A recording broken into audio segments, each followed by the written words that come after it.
Hi, here at Cemvita factory, we're working on what we call gold hydrogen, or hydrogen produced biologically in the subsurface.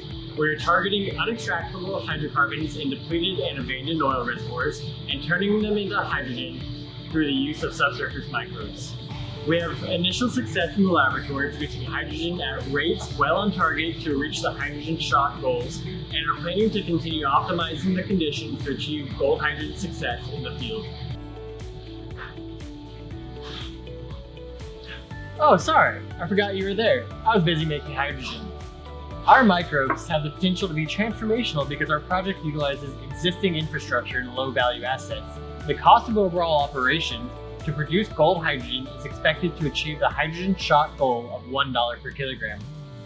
Depending on how we process the co-produced CO2, gold hydrogen could even be under $1 per kilogram, making it a truly transformational opportunity to empower the energy transition through hydrogen production.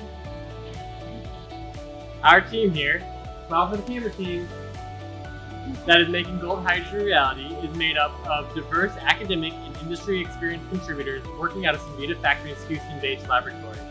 Due to the nature of our work, our facilities have been designed and team members have all been properly trained to carry out the project safely as the utmost priority in gold hydrogen success.